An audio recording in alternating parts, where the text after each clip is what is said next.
Welcome to Campus Culture. I'm Lamont Holden, aka TheLetterLBeats, Professor of Music, Audio, and Recording Technology here at the University of Illinois. I'd like to welcome my co-host. What's good, y'all? I'm Aniyha Jones, co-host of Campus Culture, and thank you guys for coming out. We appreciate you all. Hey, so we're gonna welcome our special guest, a producer, engineer, DJ, and music industry guru who helped shape the modern mixtape industry and has worked with Freddie Gibbs, Gucci Mane, A$AP Rocky, Nicki Minaj, Young Dolph, and David Banner, to name a very few. Please welcome DJ Burn One.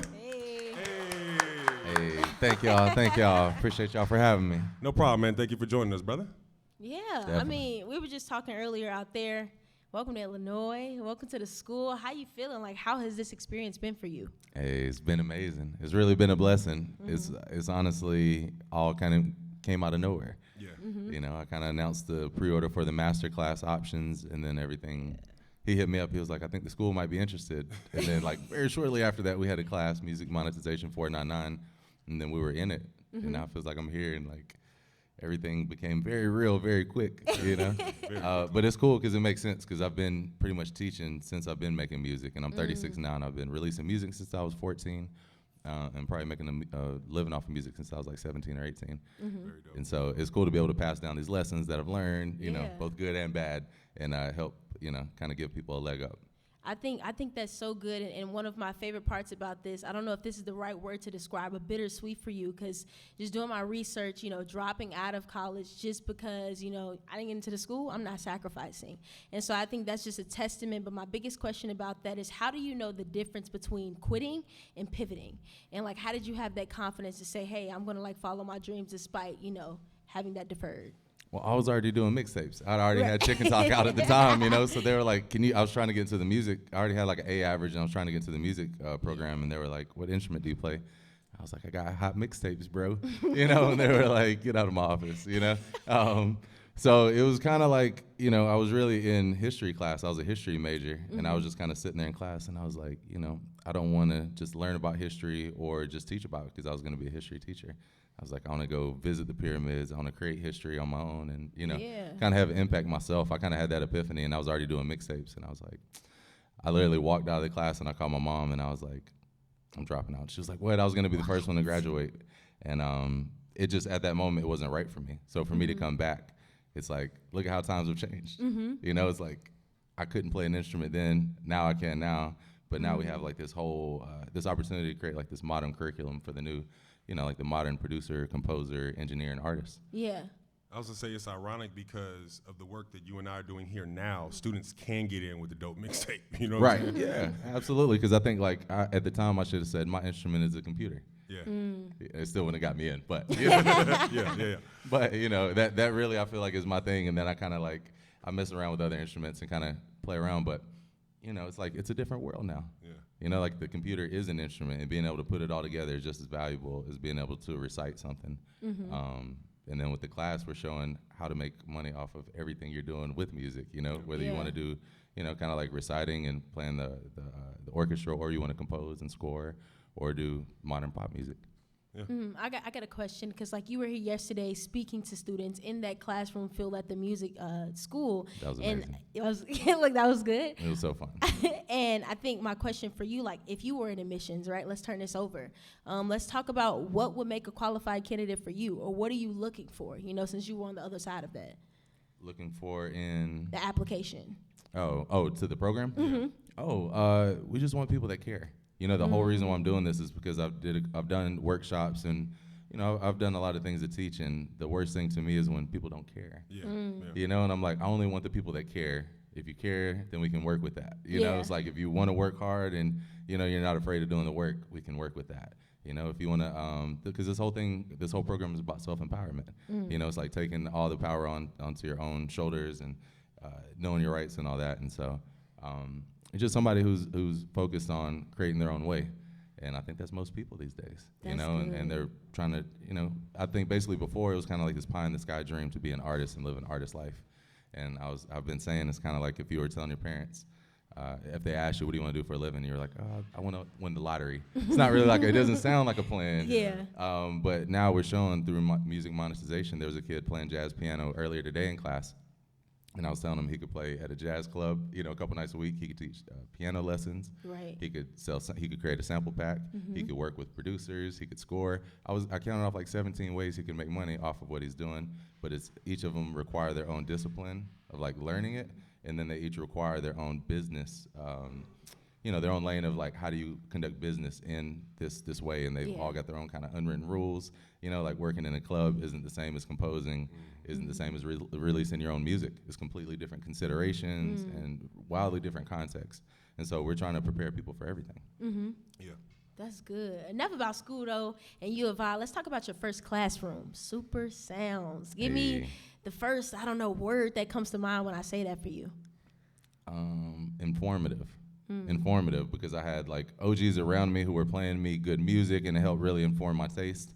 And then honestly, it kind of is the framework and the foundation for my approach to making music, because people would come in and they would say, what's hot? And I would have to say, who's hot? I'd say X, Y, and Z, and they'd say, why? And I don't think a lot of people think of why they make music. Why are you releasing music? Are you filling a void in the market? Are you bringing something different? Or are you just doing music? You know, and so my whole concept of making music has always been, I want to make music that, I want to hear, and I feel like will matter.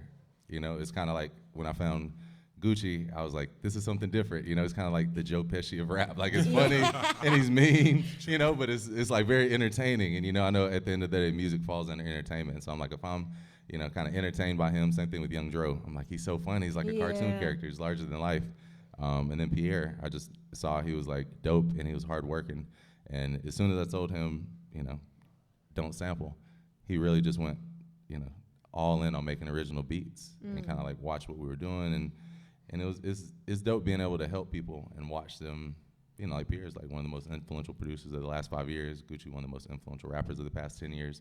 To be able to say I had a hand in that and help guide him along in even a small way is really dope. That's good. Yeah, I'll say I was teaching beat making classes at a local high school here, right? And it was right in the middle of when we were planning this whole thing, right? And you talk about Pierre a lot. And I'm sitting there and the kids just start talking about Pierre Bourne. I'm just sitting there losing my mind. Like, I know the guy that, you know, discovered him and kind of groomed him and kind of helped him find his lane. So it's just kind of weird, like how those full circle moments happen. You know what I'm saying? So it's really dope when it happens like that. Yeah, you know? yeah. It's kind of like chicken talk. Like, you can't, you know, plan these things to happen. All you can do is kind of like go off your own intuition, go off what you like, and then put your best foot forward. Yeah. All right, so we know how you started, and let's take a look at where you are now. Most certainly here at U of I School of Music, we can see what your value is to us, right? So my question is, you know, what is the value to you for teaching this class here? To be able to help the world have better music, you know, first off, and equally also to help artists know their rights and know what is possible and what they can do, because I think a lot of people don't know what's capable. If you don't travel out of your city, you don't understand. You don't have that perspective, you know.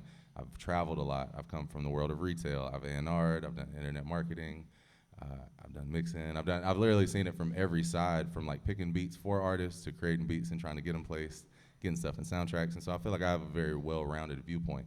And so to be able to share that and again, like help people create better music and be better informed, make better decisions, be healthier. You know, like people will run you into the ground and work you to death and replace you. You know, it's like you have to take care of yourself, and a lot of people don't understand that nobody, you know, most of the time nobody's gonna sit you down and be like, sleep.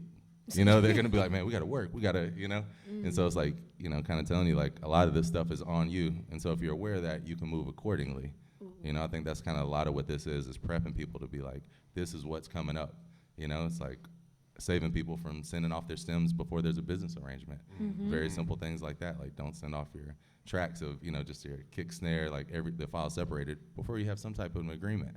Otherwise, you've given away your power. They can make the song sound as good as they want, and then you'll just have to like battle it out in court or something. Like, you know, you know, like nobody's really taking these majors to court like that, you know, so you just complain on the internet or, you know.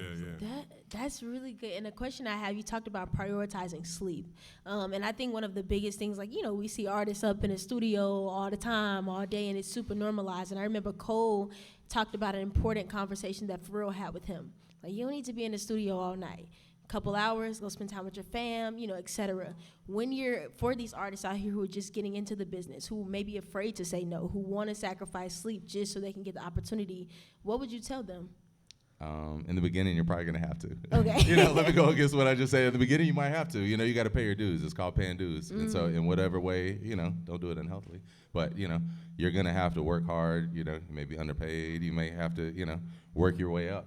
What was the question one more time? No. I'm sorry. I had a thread and I was like. You're good. Just basically, like, what would you tell them for people when to say no? How do they know? You know, why should they if they're afraid to lose? Well, we have a whole section in music monetization about knowing your worth. And so it's like you have to be able to gauge at what point in your career you're at, what decision makes most sense for you, and that's what we're trying to inform people. So a lot of, you know, how I operate and the things I decide to do stem from the fact that I left this area, Champaign, Urbana area, to, you know, pursue a career in the music industry in Atlanta, right? And so now here in 2022, what we're trying to do partly is, you know, eliminate people having to move to a certain city, right? So when it comes to like a LA or an Atlanta or a New York City, what does it mean to the music industry now? And if you can't get to those places, how can you get around that obstacle? That's what we're trying to teach in the class. You know, it's like how to be able to get it from anywhere. Like a big thing with me is when I had my first child, I said I didn't want to have to travel and go get the money. And so I kind of started developing ways to make money from the house, whether that be mixing and mastering, whether that be sample packs, whether that be anything, just sending out more beats from the house, just kind of understanding like, all right, I'm not going to be working so hard to get in studio sessions, so I'm going to work extra on just sending out beats. You know, that kind of concept.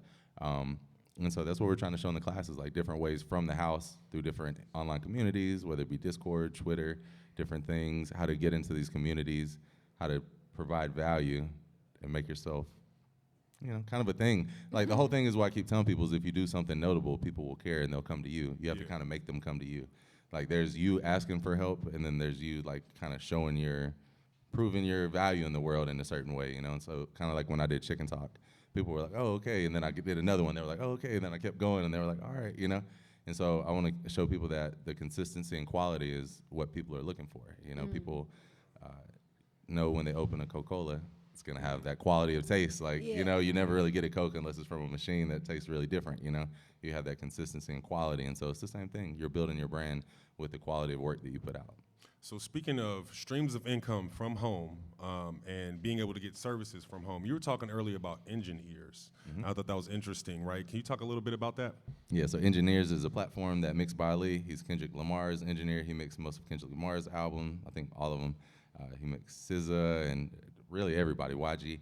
But he created a platform which is basically kind of like reinventing the way artists and engineers work together. So artists are able to find quality mixers on there, which is a big problem I find with people. They're like, I'm like, your music sounds bad. They're like, I don't know any mixers. So now it's like, you don't have that excuse. You can go on there and everything, as opposed to being like, we're talking on text, then you email a file, the file comes through WeTransfer, then we're emailing the references back and forth just through regular email. It's like everything is condensed into just their website. And so all the files come through there, all your contacts are in there. That's convenient. And it's kind of like I think the artist put down the money, but the mixer only gets half.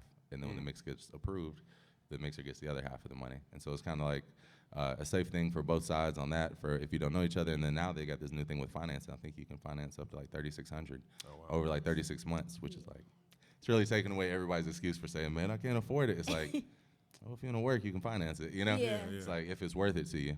And so we're trying to like show people of like when to make that move. You know, it's like if you're at that time of like making this music sound really good is where I need to put this money. That's where it needs to be spent. If you need to be getting ready first and getting the music even to the point, making music that's worth it to even mix. You know, it's like if the music isn't dope, the mixing isn't gonna help it. Exactly. You know, it's like you need to make music worth caring about. And so that's also too, like we talk in the master class about what is a dope sample? Kind of like the concept of like what is dope music? You know, taste, and I kind of like point out different references of different songs and kind of the thought of how we make music, how we flip songs.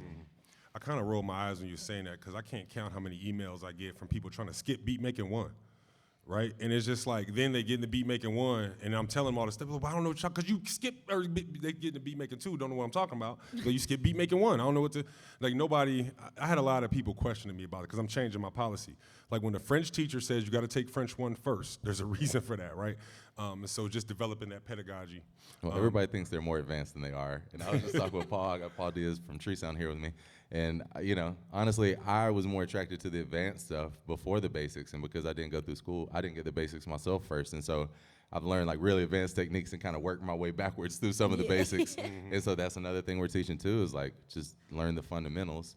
That way you have a foundation to build off of. Yeah. So, and then speaking of which, right, so it's one thing to know something really well and practice it and do a good job of it, but how do you know when you're ready to teach it? How do you know when you're able to teach it? As soon as I was getting information, I was teaching. But as far as like offering it as like a class like this, really now, it's like at a point of where you're like, I've been teaching. I was just saying I met with the owner and creator of Ableton the other day, Gerhard Bells, and the creator of The Push, Jesse Terry, and it was really cool. And within like 5 minutes of talking with the guy from Ableton, he was like, "You're a teacher."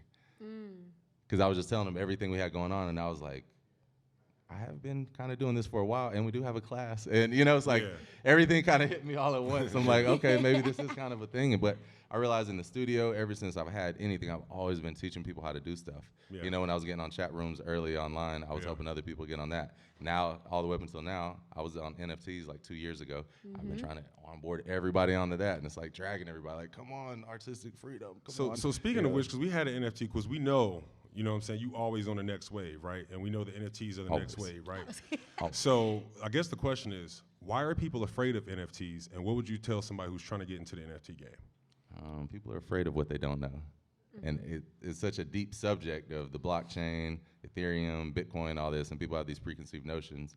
It took a while for me to really like want to learn, and then once I really started learning, it really took, probably like a month or two to really sit down and understand everything. I think as far as artists, I think you should do your due diligence and kind of understand everything as far as what it entails, what are the benefits, which is artistic freedom, connecting directly with the consumer, because you don't have to have a middleman. You can connect directly with people, and so that's a big thing. I would say just do your research on that, and then figure out how you can apply it. Like for me, it was finding visual creators and saying, "Hey, I want to score your pieces," and so I had to send out cold emails not emails, but DMs for eight months.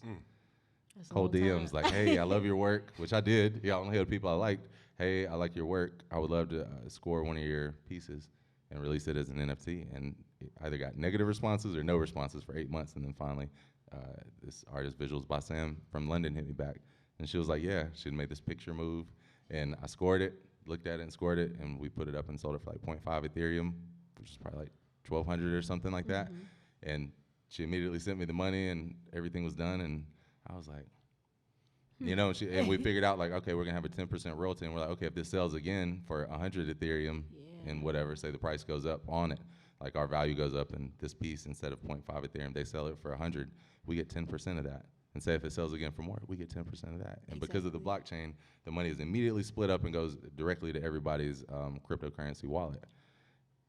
So you did your own research, you created your own framework for practice, you crafted your own business model, you created the product, and then you sold the product. Yeah, so we did that one, and then that opened the floodgates, because now we've sold one, and now instead of me chasing people, they're like, oh, you sold one, I want to work with you. Music guy, which we didn't even think about music and NFTs really, because we also dropped the first NFT drum kit. So in February last year, we dropped the first NFT drum kit, Genesis. That was pretty cool. And we're still waiting on people to catch up. It's like, it's one of those things that people are slowly catching up on. But once we did that one with Visuals by Sam, then everybody was open to us. And so again, kind of make them come to you. So I totally had to just humble myself and say, everything I've done doesn't matter in this space. If you're big enough, it does. The big artists, you can come in as a celeb. I'm not that level. So it's like, I had to like rebuild myself from the ground up. And I just humbled myself and I was like, I'm gonna get in it. I get very like headstrong about things, and once I put my head on, I'm like, I'm gonna do it, and then I do it. And so it's just been cool to see that through. And after that, we released a lot more. We sold probably like 35 NFTs. That's dope. That's dope. In the year past that, so it's pretty cool. So you was talking about the one, because you did super rich. You was pulling up tweets and all types of stuff, you know what I'm saying? So he was talking about a quote he said about the one. Can you repeat that for me? Yeah. So basically, you talked about you don't want to teach people how to be just another producer or a different producer, but to be the one. What's the one? Like, how do you know? To be yourself. Not to be another producer, to try to chase another sound. Like, you can emulate your heroes at first, but you have to find your own sound. I want people to feel comfortable and strong in themselves and kind of what they bring, because I feel like people are like, how did you do it? I'm like, I really just went with my intuition, my gut, and just made stuff I wanted to make. Yeah. And other people are like, but everybody wants to hear this. You know, and people play me beats, and they're like, man, this is just some stuff, you know, it's like on the radio. I'm like, why are you even playing me this beat if you don't like it? You know? And it's like, I can feel the energy of people, and they don't even like their own beats, like, and they think you're gonna like it.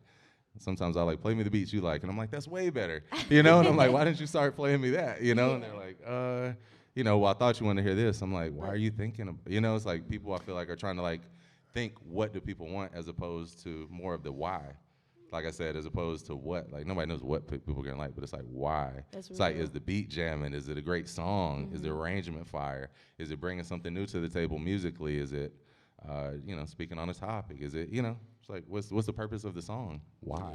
I know that this is something I struggle with, especially in beat battle situations. And I had, you know, because we're about to have a beat battle here, finals in a minute, right? Hey. We've selected our finalists. Got some So many students in the last 2 days before the deadline were like, what should I play him? What does he want to hear? What do I used to struggle with like beat selection. Like my own friends, we go to beat battles, they'd be like, but why didn't you play that one?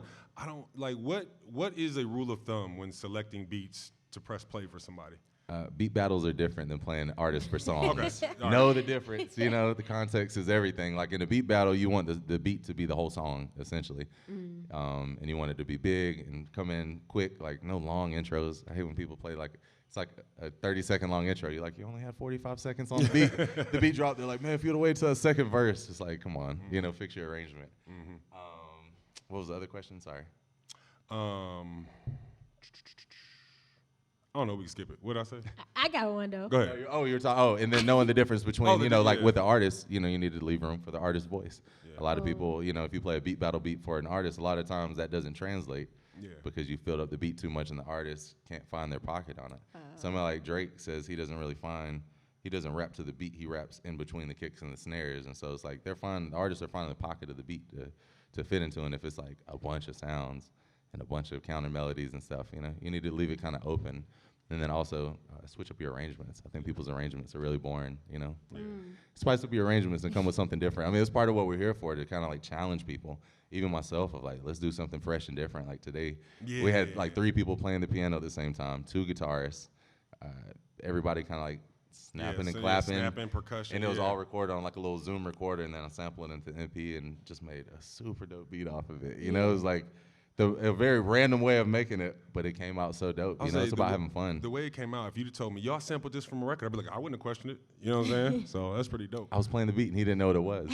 He was like, what's that? I was like, that was what we just did. He was like, I had to solo it. He was like, oh man. Yeah.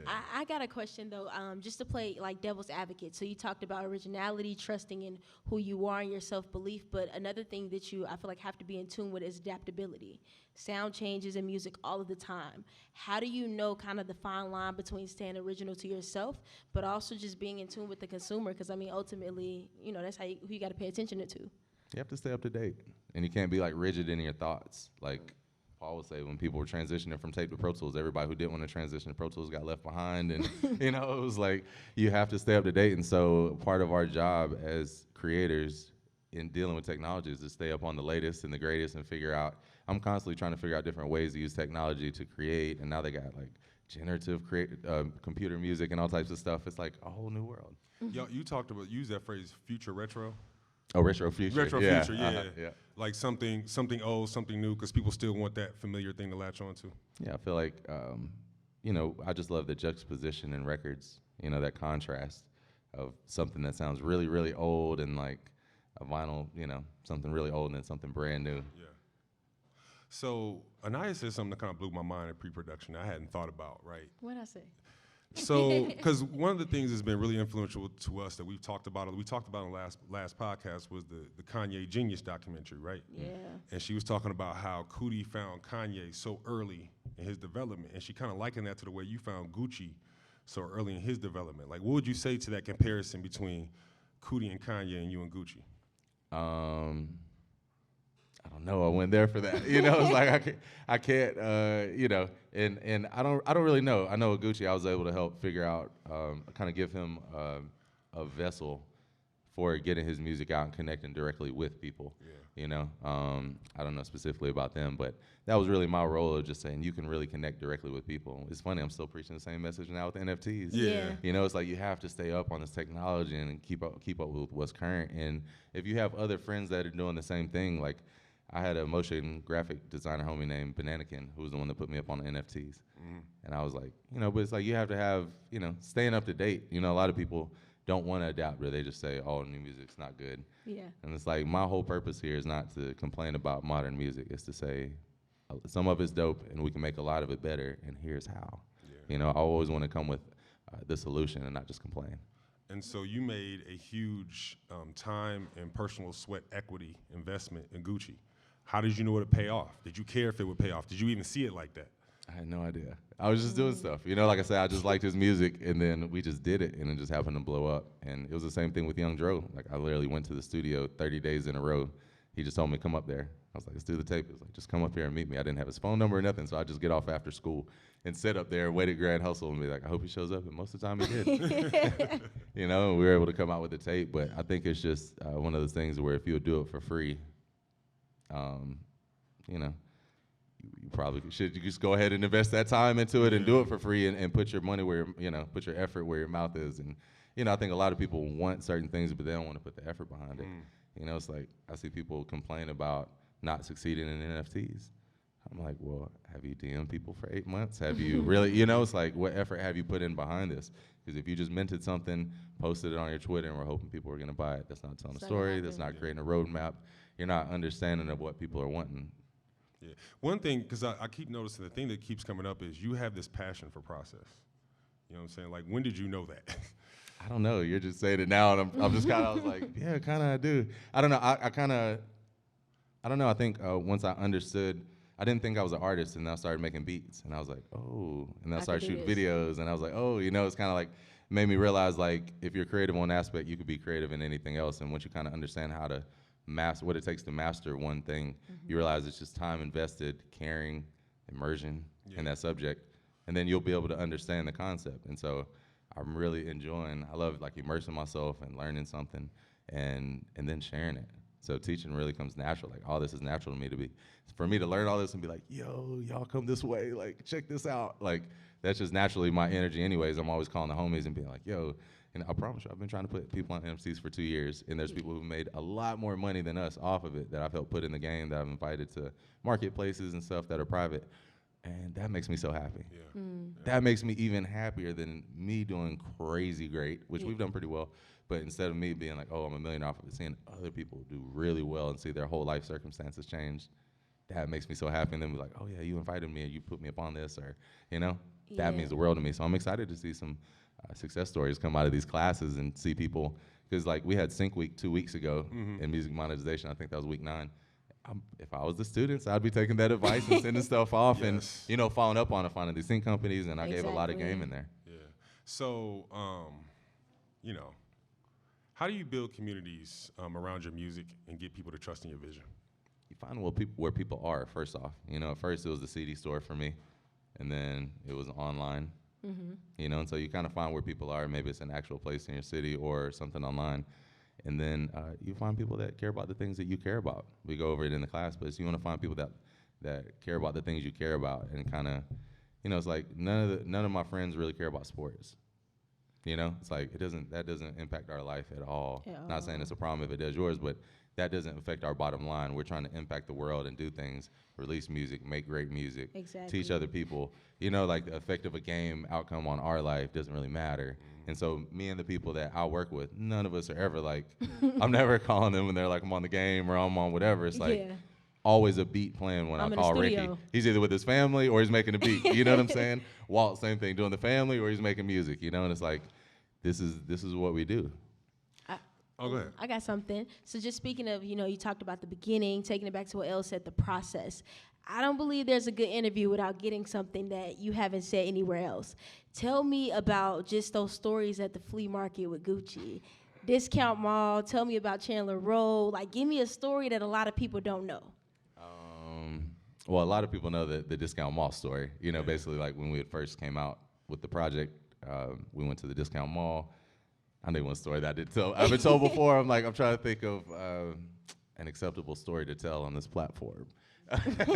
It was kind of wild, you know. It was cool, you know. It's like, and that's one of those things too of like, there's no rules, there's no guardrails in this world, you know. And it's like, my dad luckily gave me like common street smarts, and so I was able to move around and go to Sun Valley or be on Old National or go to these different places. You know, like my parents the other day were just telling me, we found out you went to Greenbrier, and you know, like we were so mad. They thought I went one time. I'm like, I used to go there after every Wednesday after school. You know, I'll go like every day I get out of school and drive around 285, and you know, it was kind of like my thing to just go into areas that most people won't go, and I'd be by myself. But I was street smart enough, you know. He kind of told me, you know, if anything's going down, if you feel like anything's going down, get out of there. And that was kind of my thing, you know. It's like I would kind of just pay attention, look alive, and like feel like it was going down, I'd be like, you know, and it's like, you know, you have to help yourself sometimes. But I was able to navigate through all that, luckily. And I think a Gucci story, you know, honestly, Gucci, the biggest thing about working with him was his work ethic. You know, there was times where we would go to, you know, maybe the strip club, and then we'd come back to the studio for like, I had a studio in R&B, and we'd come back from 2 till 6 or 7 in the morning, and I would just pull up beats, and he would just rap. From the beginning of the beat till the end, till it went off, and then he'd be like, pull up the next one. And he wouldn't mess up one time, and he was snapping. That's insane. You know, it was really like a savant type thing, you know, like you're like, you play a beat, he raps for like 3.5 minutes, and you're just like, you're like laughing at the lines, and you're like, he's going crazy, and then he'd be like, pull up another one. I'm like, you just rap for 3.5 minutes. Pull up another one, it's 4.5 or 5 minutes, and he keeps going again, you know? And it's just like seeing how much fun he was having. That's why I tried today. I was like, let's just have fun. Like everybody's kind of a little tense, and even same thing we were talking about performers. Like the best thing to do is to break that tension between you and the crowd. Yeah. You've seen a lot of talented people since you've been here. Can you think of a performance? Can you think of a moment so far that stood out to you that's really like, yo, that was really dope? Man, last night the beatboxer was dope. The rap performances were dope. Yeah. The guys playing the hand drums and the moog. I was like, what is this going on? It was like, and they're like a jazz Latin fusion thing or something. Like, oh man, it was really dope. And then today, I was just getting weird. Yeah. That was really fun.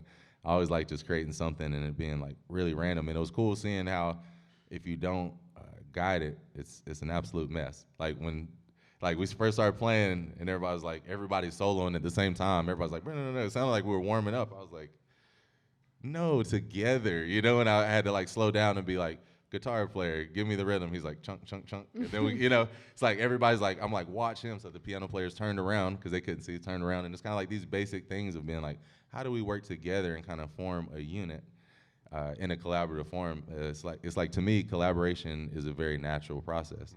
But like you were saying, a lot of people, it doesn't come naturally to, and they kind of wonder like, where do I get in? How do I add to this or whatever? And I think that's a big thing is knowing how to run point when you need to. I was always a good team player. I always played a lot of team sports, and I always was the first person to hop up and be like, if I didn't see somebody hopping up, I'd be like, all right, y'all, let's do this. You know, and it's like, I've always just still kind of been that way, and I kind of want to show other people, be that same way. You know, if you need to be the role player, you know, if I need to be a role player in the situation I am, but if things are kind of like waning and we're doing something boring, I'm like, hey, let's That's what else makes you a teacher. Let's fix this, you know? Just that observation and kind of having a sense when people need like direction. You know what I'm saying? That's what we're here for, bro. Giving direction every time. That's literally why I'm doing the classes, because I realize regardless of what people need, their advancement level, direction is what everybody needs. Yeah. It's like everybody, maybe even people with the energy and the hustle, it's like if you hustle and go completely over here and the target's over here, it's like, you know, all movement isn't forward progress. Yeah. Such a random thought, but I remember, so you were talking to Ethan Simmons from the News Gazette. That was and awesome. You said Grand Hustle. I thought for a second, I said, man, you better explain what Grand Hustle is. And then you kind of looked at me. You said, all right, do you know what Grand Hustle is? He's like, no. You know what I'm saying? So just in that. That blew my mind. And no knock against him, but just the fact of like how everything is relative. You know, to me, it's like, see, I was one of the forefathers, really the forefather of trap music. You know, it's like Grand Hustle's his label. It seems like that's such a huge thing in my world. But, you know, up here, it's like if you miss that time period, you wouldn't know. Same thing, like what you said with sports. You and your friends don't talk about it? Oh, right, Same yeah, thing with right. BTL. Exactly, yeah. Well, even in just like having spent those 4 years in Atlanta and then coming back here, you realize how wide the cultural gap is. And I'm thinking about people who read the News Gazette, I'm thinking about, they ain't gonna know who Grand Hustle is, right? But for me, like that was like part of my coming of age, you know what I'm saying, in this culture. So Last question for you, and then we'll take some audience questions. Shouts out to Dr. Cruz in the audience. I see you. Hey. One of the homies, one of the folks responsible for us being able to do this here. But you sent a tweet asking artists why they create, right? Why do you create? Because I have to, man. It's like oxygen, bro. You know, it's like literally, and somebody was saying, how do you do so much? I'm like, I literally sometimes have to refocus myself, either step outside, do some yoga in the sun or something, and then come back in and I have to make a beat. I have to make a beat. And it's like, as soon as I make a good beat, whether it takes 20 minutes or an hour, then I feel like, I'm a whole person again. You know, I'm a creative being, and then I can get back into it. Because a lot of it is arduous, tedious. You know, it's like in the weeds, and not all of it is the most, not necessarily inspiring, but you know, if you worked on a song for 6 months and somebody's like, hey, make this change, you're not like rushing to, you know, you're not rushing to do it. And so if I make a beat, then I'm back in a good mood. And I'm like, I'm a creative person. Let me knock this out and I can just go on about my day. And it just puts me in a good headspace. But honestly, creating is my therapy. You know, it's like, instead of like going to, maybe sports is therapy for some people, like you were saying, it's like, to me, creating and just releasing whatever I'm feeling. Like, I love just improvising. Like, I'm not like super into music theory. I try to learn as much as I can, but just my plan, I'm not heavy on the theory. But I'll just play some stuff of whatever I feel. And it was funny, the jazz pianist kid earlier, he was like, yo, that's really cool what you're playing. I was like, what am I playing? You know? He's like, oh, you got this over here and that. I was like, well, yep, I knew that, yep. You know, but I don't know what to talk about, but yeah, it's just a good time. Why do you create? But Oh, right, yeah. So why I create, it's just, you know, it's just, I have to. It's like, why do we do what we do? Why am I teaching? Why am I doing any of this? I have to learn the knowledge, and then I have to share it. It's just kind of, it feels like just the path, and it's just what, I'm honestly, it's just, I can't help it. I really can't help it. Like, even if I had nothing to do and I wasn't here, I would be telling somebody, man, Ableton has this feature. You could just reverse everything and then do this. And, you know, I would still be calling the homies. And so the fact that I can actually share it on this level is just like a complete blessing. Yeah. I think for producers in particular, community is important.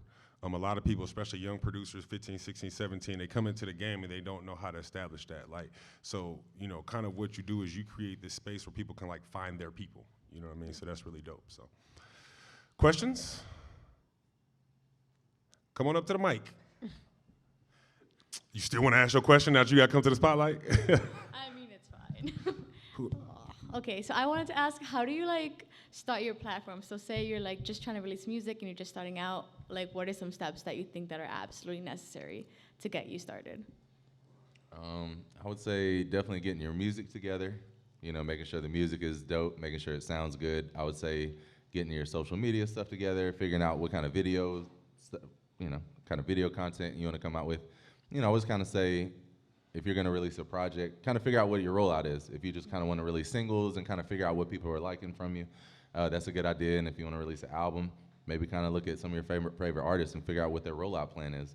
Like a lot of big artists, if you see Ariana Grande, she has 4 videos ready, and they're promoting this, you know, on her page. You watch Summer Walker, and she had that album that was like going around and traveling. Yeah. And so it's like maybe it's finding some type of cool competition. A lot of people do dances or whatever. It's kind of figuring out like what is going to be your rollout plan, figuring out your vibe, what your aesthetic is visually. You know, it's like, do you have a vintage vibe and everything's kind of like a retro feel, or is it like new age and modern? Is it kind of like everything is like tattered and like film grainy, or is it super bright and flashy? It's kind of like what represents the music and kind of figuring out what statement you want to make. Again, what is your why? You know, what is your why? And that kind of informs what you're going to do. Like a lot of the music I feel like I make music for healing. It's therapeutic. A lot of people, you know, I've had like soldiers who told me like, your music got me through my second tour in Iraq. You know, and it's like, that's really heavy. You know, that's really why I'm in it, you know? And so it's like, if you're trying to help people, then you're like, all right, now what is my, you know, that things fall in line behind you figuring out what your goal and kind of purpose is. And if you don't, I'd say just release songs and figure out what people like. And then once they start coming back, then you'll realize like, okay, like me, I just learned on my feet. I would say learn on your feet. Don't worry about having a perfect game plan and figuring it all out. And like, I need to have everything figured out. And it's like, you can have everything figured out, and then you release stuff, and it's like, oh, you know, some people like really try to figure out dubstep, and then it just died right when they perfected it, you know. And it's like, probably don't want to chase the trend so hard, you know. Well, I was gonna say, be a tastemaker, right? You have good taste, and you curate your own taste, and what you show people is, I have dope taste. You should consume what I consume, You know what I mean? Yeah, absolutely. Thank you. Definitely. You killed that vocal earlier. She sang on the beat earlier. It was so dope. I'll have to play it for y'all in a little bit. She killed it. Hey, what's going on? How you doing? My name is Bruce. I go by Owit. What up with you, man? For independent artists, for people who want to do everything by themselves, who, like you said, create because they have to, do you feel like the time never stops? Like, do you feel like you have to create and put out your syncing, put out your royalties, make sure your royalties, your paperwork is all, your licensing, that's what I'm saying.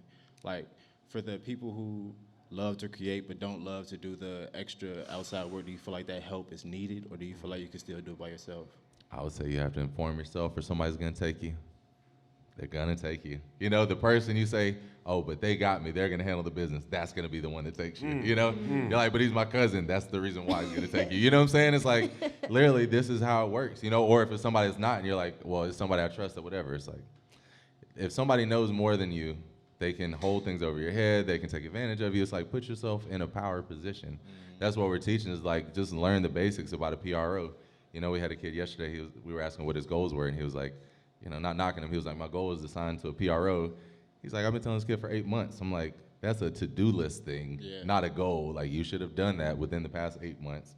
Do it tonight when you go home, then set some actual goals of what you want to do with your career, because the basics can't be a goal. The basics is the fundamental. I'm processing the stuff you've been saying this weekend, right? And you talk, one of the things you said is be ready for your opportunity. If you're not ready to handle your business, you're not ready for your opportunity.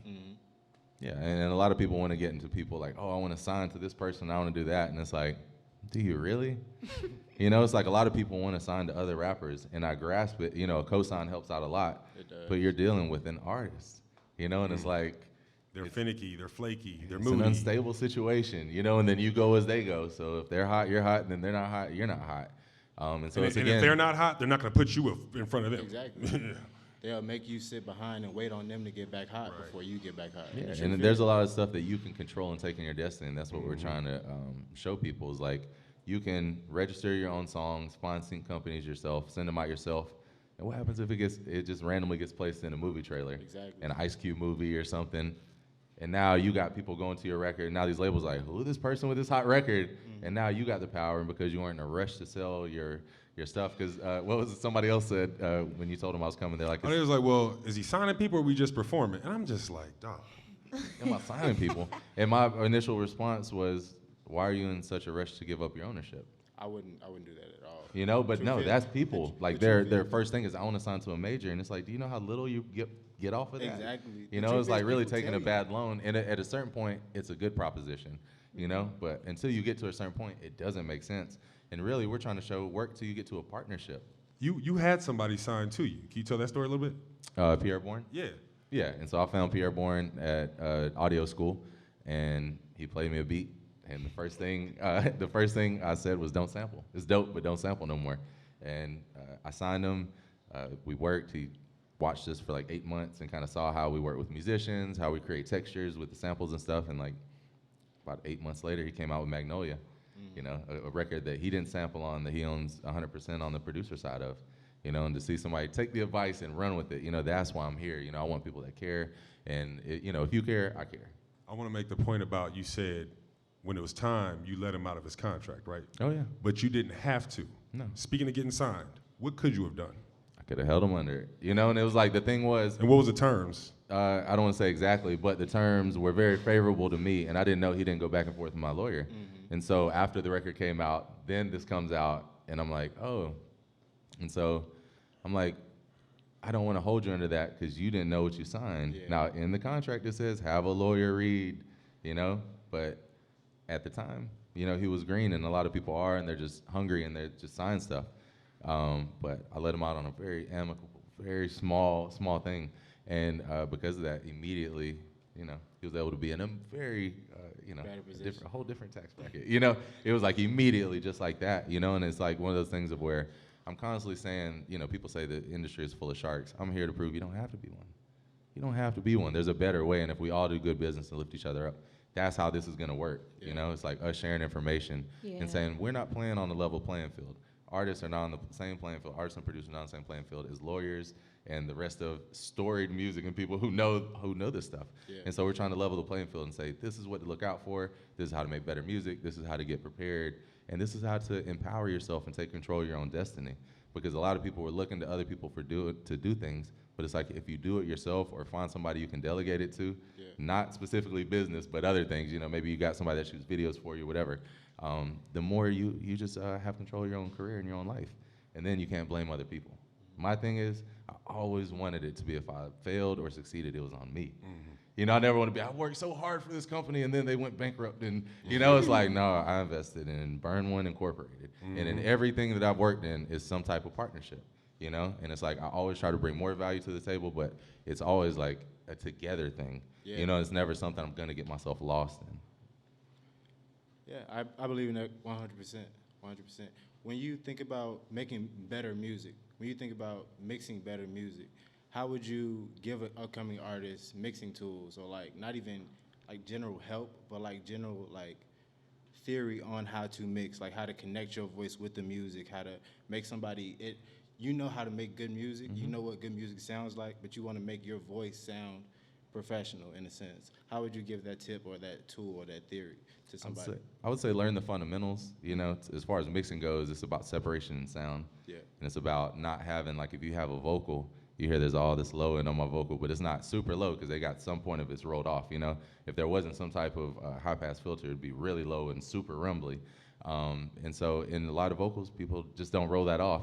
And so basically, you can look at a mix as like a cup of water. That's how I look at it. You can only fill it up so much. And so it's like, if you fill it up and all the frequencies have their own space, it's gonna fill up in a nice way and it's gonna look like a clear, you know, to me, visually, it looks clear. Yeah. And if not, it looks muddy, and that's kind of like what you hear. And so if you have a bass line, a live bass line in an 808, one goes low, one goes high. It's the only option. You don't have an option of two things. And really, you can look at music in 4 octaves. You got like the sub, you got the mid, you know, kind of mid-low, you know, where the, so sub-low, you got 808, whatever. Then you got the mid-kick, then you got the mid-high, which is where the vocal is, then you got the high-high. And if you look, it's really all the 4 octaves on the keyboards, right? And so it's like, if you're looking in that way, you're like, all right, what is filling up what's serving what purpose? Okay. And you kind of listen to the music, you're like, what's the hierarchy of the music? This sample is the main music, or this sound is the main sound. So I need to have this. Let me solo it real quick. Don't solo it for too long. Don't solo it for 20 minutes and work on the kick. Solo it for 5 seconds and hear, oh, you know, a lot of times I'll pull up FabFilter Pro Q. And so I'm listening and looking at the same time, which I don't always say, but I want to just look real quick and see what's happening. And I'm like, oh, this is what's going on. And a lot of times, the first thing I do on every sound is I start pulling in like this. And at different sounds, depending on what point, I'm just grabbing different frequencies. I'm rolling high and low off. Okay. And so a lot of people don't know on the vocal, you don't need really past like, you know, 16K. You don't need that. And on a rap vocal, it's just gonna make it sound too bright and too modern. And so there's a lot of techniques. There's a lot of things, you know, to me, I study the masters. Mix with the masters, that's a good one. Masterclass, I get a lot of my information from interviews. And so I study people. I want to be like, learn about their heroes. I study them. And then a lot of the stuff I learned about techniques, we were just trying this Hans Zimmer thing earlier today. They were saying on the Inception, he was saying on the Inception soundtrack how he got that brump sound. Because they opened the piano, they had a horn section play around the piano. They put a brick on the sustain pedal and held a chord, and they all went brump. And they played a bunch of takes and stacked it up or whatever. But the piano strings create this resonance when you hold them down that's really cool. It almost sounds like a cathedral. And so we had everybody in there stomping and clapping, and you know, and so it's like, I'm just trying and applying. I don't know how to do that technique. I'm just trying it, and the things that I know of the fundamentals help inform how I can get that to a better sound quicker. You know, like he recorded something even before we did that of one of the kids playing piano on top of a beat we had already started, and I filtered out the low and top, put this fuzz wah reversed into this, and he was like, what? You know, and it was like, but if I left all the frequencies, it would have completely conflicted with everything else, but I made it like this. You know, it's like, it's only like taking up this much space. And so I'd figure out things that are easy. Like there's plugins like Goodhertz Lossy, and it kind of has this thing that desamples, kind of downsamples like an MP3 bit crusher. But the main thing is got this real simple EQ in the middle. It's like a high and low, and you could just slide the sliders. And almost every first sound, if I don't use Pro EQ, Pro Q, I'll just pull that up. And it's just getting that separation in sound and then understanding compression, the basics of it. You know, it's like, to me, parallel compression is way better than regular compression. And understanding, like, say you got a vocal and you do a take. We were saying this earlier. Say you start off and you're like real confident. And you're like, "Ah, da, da, da," and you're right here. And then you get a little less confident on the next takes and you're right here. Instead of depending on a compressor, like, oh, to level it out, that's not what you want to use a compressor for. Clip gain, turn that part up. Yeah. You know, it's like, turn it up and then the compressor doesn't have to work as hard. Exactly. And now you're picking compressors that are giving you tone and textures and feel, and you can kind of, you know, and then you learn certain things like RVox is always going to make a rap vocal sound good. It just is. It just gets it right in your face, you know. RVox, waves, yeah. R compressor, it's another one.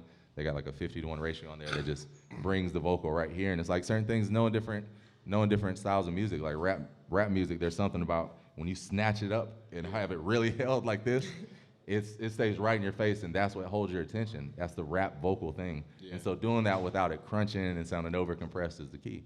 And so maybe it's like, if you're personally mixing your own vocals, watching some videos, watch Tony Maserati. Don't watch random dude who hasn't accomplished anything. You know, like, the reason why I'm doing this is because I see a lot of snake oil salesmen and people who don't make dope beats or haven't accomplished anything, or, you know, trying to tell people how to do stuff. And it's like, no, study your heroes, study people, you know, what song do you like? Look up the credits, see who mixed it. Go find some interviews, you know, look up Sound on Sound magazine. There's all these resources. In week 15 of Music Monetization, we talk about how to research and discernment. We live in the information age. There's so much information, but where do you get it from? Who do you trust? You know, my thing is, I only take what I need. And so I know if I watch a 15-minute YouTube video or whatever, I may only need 2 minutes of that. Yeah. And so it's like my brain completely throws away the rest of it. You know, and some people are like, man, I don't know how you watch that 15 minutes. It's like, that 2 minutes is money right there, bro. Yeah. You know, it's like, you have no idea. And it's like, right when I need it in some random time, I'll be like, oh, I got this technique, and I can pull it out of the back of my pocket. Exactly. And somebody's like, yo, how'd you do that? I'm like, it's not mine. You know, it's like totally something from somebody else. Something Paul told me or somebody else told me. And so, you know, if you're curious and you want to know, then you're going to excel. And then what we're trying to teach in the class is how to not get taken. Yeah. So we're definitely up against it. Let's give it up for DJ Burn One. Yeah. Hate to end so abruptly, but we got to get on to the next order of business. So we appreciate y'all coming out. Canopy Club. My co-host, Aniyha Jones. Hey, y'all. Yeah. I'm Lamont Holden. I'm Lamont Holden, a.k.a. TheLetterLBeats, professor of music, audio, and recording technology here at the University of Illinois School of Music in the College of Fine and Applied Arts. That was Campus Culture. Appreciate y'all. Have a good night. Thank you. Hey.